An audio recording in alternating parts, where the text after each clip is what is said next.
So hello everyone, this side Vaishali. I really welcome you to all of you on my YouTube channel. So basically आज का जो video है वो OSCE के बारे में है। ये OSCE एग्जाम क्या है, कौन सी कंट्री के लिए वैलिड है, कैसे दिया जाता है। I will teach you each and every aspect of OSCE exam. So let's start the video. So firstly, OSCE is basically objective structured clinical examination. ये एक clinical examination है जो कि न्यूजीलैंड एंड ऑस्ट्रेलिया दो कंट्रीज में valid है। Third is UK, but UK खुद ही prepare करवाता है और खुद ही एग्जाम लेता है, तो हम उसे साइड में रख देंगे। We will only discuss about New Zealand and Australia because ये एग्जाम इन दोनों कंट्रीज का मिनिमम रिक्वायरमेंट है। सो न्यूजीलैंड में आपने सीबीटी एग्जाम दिया, computer based test. Next step is OSCE exam. Australia में आपने एनक्लेक्स दिया, the next is your OSCE exam. So guys let me tell you about ऑस्की।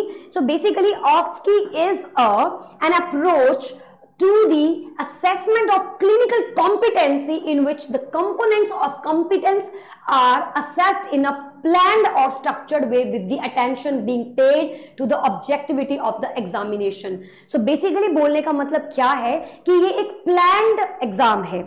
Okay, there will be room. You will sit outside the room, okay, on the chair, and you will open the door. What you will see, the examiner is just in front of you or maybe at the corner, she is sitting there, and then after you will see a patient, maybe a dummy, maybe an actor. तो ये पूरा का पूरा planned station होता है और इसे हम बोल देते हैं station. Okay, so for example एक स्टेशन आपका कार्डियो का है, एक स्टेशन में आपको बीपी चेक करना है, एक स्टेशन में आपको कुछ और करना है। तो ये एक एक स्टेशन हमारे जो है एग्जामिनेशन के होते हैं जिनमें आपको उस रूम में एंटर करना है, उस स्टेशन में एंटर करना है। जो भी स्टेशन बताया गया है आपको करने के लिए वो आपने वहां परफॉर्म करना है और वापस बाहर निकल जाना है रूम से। ओके गाइस, तो ये प्लान्ड प्रोसीजर होता है, प्लान्ड। नेक्स्ट हमारे पास आता है पर्पस ऑफ ऑस्की। ये पर्पस क्या है ऑस्की का, क्यों रखा गया है ऑस्की बेसिकली। सो गाइस बेसिकली ऑस्की आपके क्लिनिकल स्किल्स को असेस करने के लिए रखा गया है, जैसे कि CBT for your theoretical knowledge, NCLEX for your theoretical knowledge. उसी प्रकार आपका जो ऑस्की है वो आपके क्लिनिकल स्किल्स को देखने के लिए रखा गया है कि कई बार नर्सेस को मालूम है कि ब्लड ट्रांसफ्यूजन रिएक्शन अगर होता है तो क्या करना है, but still they just know only theoretical basis, लेकिन उनको प्रैक्टिकली पता ही नहीं है कि सबसे पहले जाना ब्लड स्टॉप करना है। सबसे पहले the first step after getting blood transfusion reaction is stopping the blood. लेकिन उन्होंने बस थ्योरेटिकली पढ़ा, लेकिन उनको पता नहीं करना कैसे है। तो गाइस उसी चीज को चेक करने के लिए, जज करने के लिए लोग ओस्की का एग्जाम लेते हैं। Match assessment to the independent constructs, जो वो हमसे डिमांड कर रहे हैं, क्या हम उन डिमांड्स पे फुलफिल कर रहे हैं कि नहीं कर रहे, इसलिए एग्जाम लिया जाता है। And promote structure international between student examiners, और एक इंटरनेशनल और नेशनल जितने भी डिफरेंसेस हैं, गैप्स हैं, उनको फुलफिल करने के लिए ऑस्की एग्जाम रखा जाता है। And because sometime they believe that we don't know India में क्या सिखाया जाता है, तो ऑस्ट्रेलिया की प्रैक्टिस थोड़ी अलग है, तो वहां पे गैप होता है। उस गैप को फुलफिल करने के लिए कि क्या ये कैंडिडेट ऑस्ट्रेलिया में आके काम कर पाएगा कि नहीं कर पाएगा, उस पर्पस के लिए होता है। And promote objectivity, present all the candidates with the same test, और सब बच्चों को सेम टेस्ट जो है वहां पे दिए जाते हैं। Guys the next thing is use of OSCE. OSCE का क्या यूज क्या है, ठीक है, हमने पास कर लिया, now what. So guys basically interpersonal and communication skills देखे जाते हैं, हिस्ट्री टेकिंग स्किल्स देखे जाते हैं, पेशेंट को एलर्जी है कि नहीं है और आपने पूछा ही नहीं and you just give the penicillin, जबकि पेशेंट को एलर्जी था पेनिसिलिन से। तो गाइज उस तरीके का communication, way of talking and way of taking history from the patient, ये सारा डाटा जो है आपका ऑस्की में जज किया जाता है। Physical examination of the specific body system, for example cardiovascular assessment, respiratory assessment, abdominal assessment, आपको करना आता है कि नहीं आता है। क्या आप एक इंसान जो इमरजेंसी में आए, क्या आप उसकी हिस्ट्री टेकिंग ले पाओगे, क्या आप उसका कार्डियक असेसमेंट कर पाओगे, इन सब चीजों को जो है वो देखा जाता है। Mental health assessment and many more things. Next we have clinical problem solving skills, कैसे हैं आपके। फॉर एग्जांपल आपको स्टेशन के बाहर उन्होंने क्या देना है, एक सिनेरियो देना है जो कि मैं डिस्कस करूंगी थोड़ी देर में। So they will give you some scenarios, उस सिनेरियोज को बेसिस पे आप रूम के अंदर एंटर करते हो और आप उस सिनेरियो को परफॉर्म करते हो। Okay, so it's like a clinically आप कैसे प्रॉब्लम को सॉल्व करते हो, वो स्किल्स आपके जज किए जाते हैं। Interpretation of clinical finding and investigations, आपको एक फाइल दी जाती है जिसमें रिपोर्ट्स वगैरह सब कुछ मेंशन किए गए होते हैं, तो आपको देखना होता है क्या है क्या नहीं है, everything. Patient education, health promotion, acting, safety.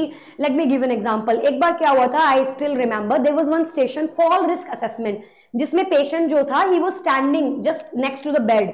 अब आप बताओ, अगर आप रूम में एंटर करते हो आपकी प्रायोरिटी क्या होगी? वो पेशेंट डिमेंशिया का था.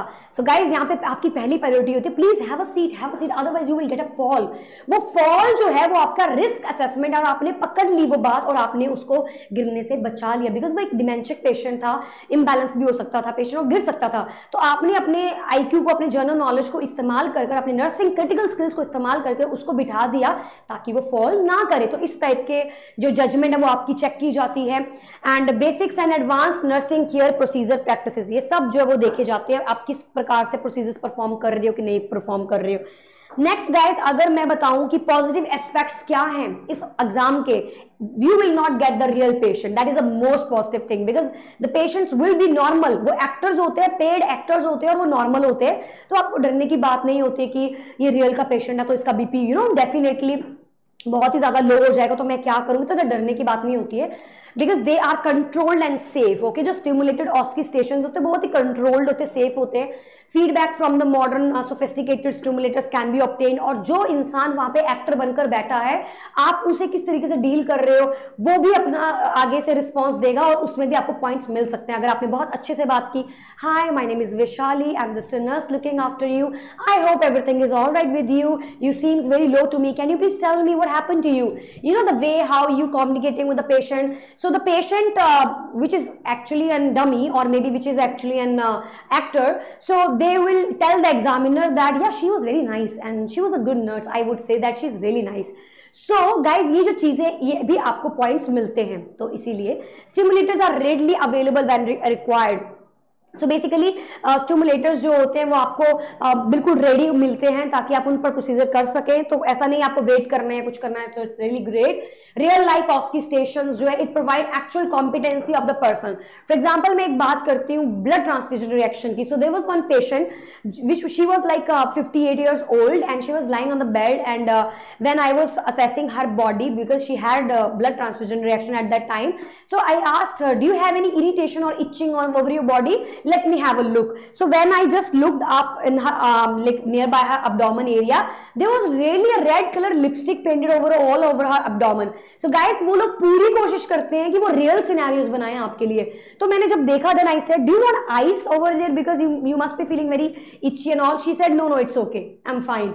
So guys, they will give you completely real scenarios जहां पर वो रियल नहीं होगा but they will act like it's real. तो थोड़ा सा स्मार्ट बनना पड़ता है वहां पे. They allow assessment of complex skills which may not be possible at stimulated stations. तो वो क्या करते हैं, आपको पूरे complex, for example IV fluid लगाना, जबकि एक नॉर्मल स्टेशन में IV फ्लूइड लगाना इट्स सो डिफिकल्ट ना, but they will put IV fluids with IV set, cannula, everything, and there will be one patient who will be lying on bed and the hand will be like this and there will be cannula. And so you need to connect the IV fluid, so it is very real, बहुत ही real होता है वो, उसमें बिल्कुल भी हम नहीं बोल सकते कि वो रियल नहीं है, it's like very very real. Next guys, जो आपको जो नेक्स्ट स्लाइड आपके सामने, that is like problem of using OSCE in the Indian scenarios. Lack of visibility due to time constraints, shortage of training for use of OSCE, shortage of observer examiners, lack of interest in examiners, lack of इनरोस guideline for the practical examination by the universities. तो ये कुछ problem है जो कि Indian बच्चों को face करनी पड़ती है, बिकॉज हम लोगों ने ऑस्की कभी भी इंडिया में नहीं दिया होता है, तो हमारे लिए फर्स्ट टाइम होता है, इसीलिए एक टाइम पीरियड के अंदर वो चीज करके दिखाना, that is like bit difficult. Next guys, advantages of OSCE. आपको मोर वैलिड है इसका जो रिजल्ट होता है, एग्जामिनर कैन डिसाइड, एग्जामिनर आपके एक्शंस को देखकर डिसाइड कर सकता है. मोर रिलायबल, मोर प्रैक्टिकल, वो ज्यादा प्रैक्टिकल होता है. ओके, डिसएडवांटेजेस क्या है, it's like very demanding. They want to be they want you to do the scenario, वो चाहते हैं आप करो, परफॉर्म करो, 8 मिनट में आपको कंप्लीट करना होता है station, and you have to, so that is like very demanding. Time or setting of the examination is greater. Maintaining uniform difficulty levels, ये सब आपको जो वो ध्यान में रखनी पड़ती है जो कि इसके नुकसान हैं। Then after examples, now I will share some examples with you so that आपको थोड़ा बेटर अंडरस्टैंडिंग हो जाए इसके बारे में। सो गाइज आपके सामने एक ये डायग्राम है, यहाँ पे एक स्टेशन है आपका, okay. Assess the patient x, identify the 3 priority nursing needs. इसका मतलब है कि आपको रूम में एंटर करना है, you will tell hi my name is Vaishali, I am just a nurse looking after, what happened to you. क्या आपको इस पेशेंट को देख के लग रही है आपसे बात करेगा? No, he will not talk. So what you will do, I am so sorry for that, you can trust on me, I will not share your findings with anybody else except your doctor. I hope you're gonna feel much better after talking to me. Can you please tell me your name? So you are just trying to be good, to be nice. No, you have to, but still you are just, he's actor, right? He's acting. So आपको उस time पे दिखाना है, आपको उस time पे इस तरीके से बात करनी है, कॉन्फिडेंस गेन करना है पेशेंट का, ताकि वो एटलीस्ट कुछ तो बोले, you know. So identify the 3 priority needs. इसको देख के आपको क्या प्रायोरिटी नीड्स लग रहे हैं? Number 1 depression, right. सो आपको पेशेंट को जो है वो हो सकता है मेंटल रिस्क हेल्थ असेसमेंट या फिर एमएससी करनी पड़े, mental status examination, to assess the suicidal thoughts और थिंकिंग ऑफ द पेशेंट। इसके अलावा मैं देख सकती हूँ कि पेशेंट जो है वो कुर्सी पे बैठा हुआ है और बहुत ही ज्यादा सैड है, हो सकता है ये गिरने के चांसेस हो इसके। सो फॉल रिस्क असेसमेंट भी इस पेशेंट की काफी इंपॉर्टेंट बन जाती है, because he seems like very anxious. हो सकता है ये डर में या किसी आवाज को सुनकर ये घबरा जाए और ये गिर जाए नीचे, और ही इज ओल्ड, राइट। तो अगर ये थोड़ा बुजुर्ग भी दिख रहा है हमें, तो इसकी जो प्रायोरिटी दूसरी बन जाती है वो है फॉल रिस्क असेसमेंट, राइट। और जैसे कि ये मूव करता होगा, he is just wearing shoes, तो हो सकता है इसको प्रेशर इंजरी का कोई चांस नहीं है। तो जो मेरी पहली प्रायोरिटी है वो मेरी एमएससी की है, दूसरी प्रायोरिटी मैं फॉल रिस्क को दे सकती हूँ, और तीसरा जो मुझे आइडेंटिफाई करना है नर्सिंग प्रायोरिटी नीड, वो है पेशेंट का डाइट पैटर्न कैसा है, न्यूट्रिशियस लेवल कैसे हैं। सो वो भी मैं पेशेंट की यहाँ पे असेस कर सकती हूँ, या फिर मैं पेशेंट को असेस कर सकती हूँ अल्कोहल विड्रॉवल या फिर ओपियोइड्स, बेंजोडाइंस विड्रॉवल तो नहीं है कहीं पेशेंट को आफ्टर ड्रिंकिंग अल्कोहल अगर कुछ लोगों को डाल दिया जाता है अब्यूज जहां ना किया जाता है, कंट्रोल सेंटर विड्रॉवल सेंटर्स के अंदर, हो सकता है पेशेंट उसे सफर कर रहा हो। तो मेरी जो प्रायोरिटीज हैं इस दौरान क्या क्या बन सकते हैं कि पेशेंट का सुसाइडल अटेम्प्ट है कि नहीं है, तो मैं एमएससी भी कर सकती हूँ, nutrition needs and may be alcohol और एनी विड्रॉवल, कुछ भी। And the most important thing is patients history. So guys आपके जो सिनेरियोज होते हैं वो इस तरीके से लिखे गए होते हैं, टास्क इस तरीके से लिखे गए होते हैं, और उसके अंदर आपको परफॉर्म करने होते हैं। I hope I made it clear. Next मैं आप लोगों को एक और सिनेरियो दिखा देती हूँ ताकि आपको थोड़ी और बेटर अंडरस्टैंडिंग हो जाए। This one, so guys you can see that conduct a mental status assessment of a patient A and identify 3 abnormal findings. So guys आपको क्या करना है, एक पेशेंट का क्या करना है, MSc मेंटल स्टेटस एग्जामिनेशन। सब लोगों को मालूम है मेंटल स्टेटस एग्जामिनेशन क्या होता है। इसके अंदर आप लोग पेशेंट का क्या क्या असेस करते हो, मूड असेस करते हो, राइट। सबसे पहले आप पूछते हो 0 being the lowest, 10 being the highest, can you please rate your mood for me. अगर पेशेंट का मूड काफी लो होता है तो आप सुसाइडल थॉट्स के ऊपर जाते हो, यानी कि थॉट्स। तो थॉट्स दूसरा पैरामीटर आता है जिसमें thoughts can be suicidal, thoughts can be homicidal, thoughts can be किसी भी प्रकार के डिप्रेसिव थॉट्स भी हो सकते हैं। तो आप थॉट्स को पता लगाते हो कि पेशेंट के थॉट्स कैसे हैं, क्या वो होमिसाइडिलिटी की तरफ जा रहे हैं या वो डिप्रेशन और सुसाइड की तरफ जा रहे हैं, तो आप थॉट्स को पता लगाते हो। देन आफ्टर जो तीसरा पैरामीटर आता है वो आता है परसेप्शन का। For example can you please tell me, do you experience something that is very unusual. For example like you can see something crawling on the walls which I can't see, such like thing. Or you can say can you please tell me, do you feel something unusual? For example, you are eating something that is very giving you unusual taste that I can't taste, or any sensation of your body which I can't feel, which is very unusual. तो perception भी आप patient का जो है वो ले सकते हो। इसके अलावा आपको और क्या असेस करना है, कोग्निटिव, ओके। अगर मैं बोलूं कि once you will get your discharge, okay, what you will do, आप क्या करेंगे। और you can ask can you please tell me who brought you to the hospital. तो जैसे आप कोग्निटिविटी चेक कर रहे हैं पेशेंट का कि पेशेंट का कोग्निटिव लेवल कैसा है, उसका जो ब्रेन फंक्शन किस प्रकार से काम कर रहा है। इसके अलावा आप पेशेंट का बिहेवियर चेक करते हो, जजमेंट चेक करते हो और इनसाइट चेक करते हो।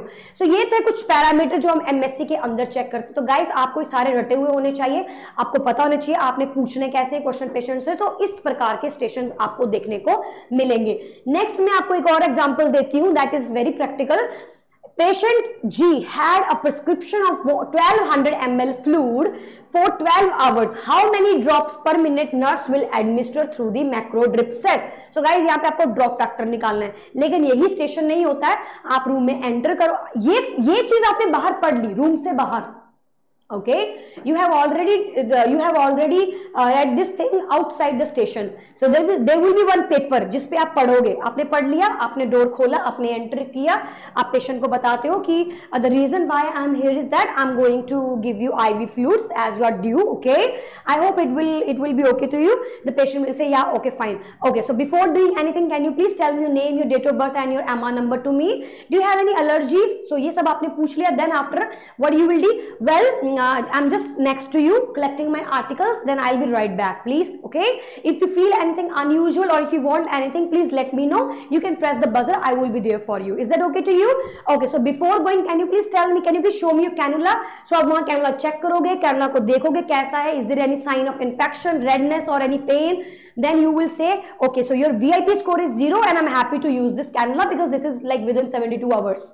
तो आपने कुछ चीज छोड़नी ही नहीं है। Then after you will go to the preparation area, वहां से आप ये फ्लूइड उठाओगे, आप स्पोल को लोगे, आईवी लाइन को लोगे, and then cotton swabs and IV flush, and then you will come back to the patient's bed side. जैसे आपने सब हैंग वैंग कर लिया, you have done your priming, then after you will come to the patient's bedside and you will connected. But guys यहाँ पर, हाँ, ये तो मैंने बताई आपको इंडियन प्रैक्टिस। यहाँ पर जो ऑस्ट्रेलिया की प्रैक्टिस होती है उसमें 3 चीजें ऐड हो जाती है, वो है 3 चेक्स। Okay, 3 checks. तो वो कैसे सीखोगे? जब आप हमारा कोर्स एनरोल करोगे तो हम आपको ये सब सिखाएंगे कि किस प्रकार से जो आईवी फ्लूइड है वो लगाया जाता है, किस प्रकार से आईवी फ्लूइड का जो स्टेशन है वो कंप्लीट किया जाता है। सो moral of the story is what, you will get such kind of station, that what at the moment जो मैं चाहती हूँ आपको बताना वो यही है कि किस प्रकार से आपको मिल जाएंगे। इसके अलावा आपको मेडिकेशंस देने को भी मिल सकते हैं, आपको टैबलेट फॉर्म में पेशेंट को मेडिसिन देनी है। सेम ये चीज जो है वो बाहर लिखी होगी, रूम से बाहर आपने पढ़ा, and then after you will come inside, same talking to the patient and then MR number, date of birth, allergies, the reason why I am here, I am going to give you medication. Is that okay to you? Have you had anything to eat? Because empty stomach ज्यादातर दवाइयां नहीं दी जाती हैं, because nausea, vomiting, you know, ऐसा issue हो सकता है, तो हम मेक श्योर करते हैं कि पेशेंट ने कुछ खा रखा है already. Okay, so that is the way how you deal with the stations. तो इस प्रकार के स्टेशंस आपको ऑस्की के एग्जाम में मिलते हैं। So guys, now let's fastly recapitulate everything. So OSCE is a clinical exam, okay? In 2 countries it is valid, New Zealand and Australia. New Zealand OSCE second number पे आता है, पहले आपको CBT देना पड़ता है। ऑस्ट्रेलिया में आपको पहले NCLEX देना पड़ता है, फिर आपको जो है OSCE देना पड़ता है। ये जो OSCE एग्जाम है इसमें 30 प्रोसीजर होते हैं, 10 आपके एग्जाम में आते हैं, 7 आपको पास करने होते हैं। और जो स्टेशन होते हैं कुछ इस प्रकार के होते हैं, और एक रूम रहता है जो कि बहुत ही स्टिमुलेटेड रूम होता है, जिसमें डमी भी हो सकता है, पेशेंट रियल भी हो सकता है, एक्टर भी हो सकता है, कोई भी हो सकता है। एग्जामिनर आपके कोने में बैठी होती है जो आपको जज कर रही है, आपको ऑब्जर्व कर रही है आप क्या कर रहे हो, उसी के बेसिस पे आपको मार्क्स दिए जाते हैं। हमने इस वीडियो में कुछ एडवांटेजेस, कुछ डिसएडवांटेजेस भी डिस्कस किए, तो आई होप आप लोगों को OSCE के बारे में अब पूरी जानकारी मिल चुकी है। Still guys, if you have any question please you can type in the comment box section, so that हमारा जो अगला वीडियो है वो हम आपकी बातों को या आपके कमेंट्स को मद्देनजर रखकर जो है वो बना सके। Thank you so much guys, bye bye.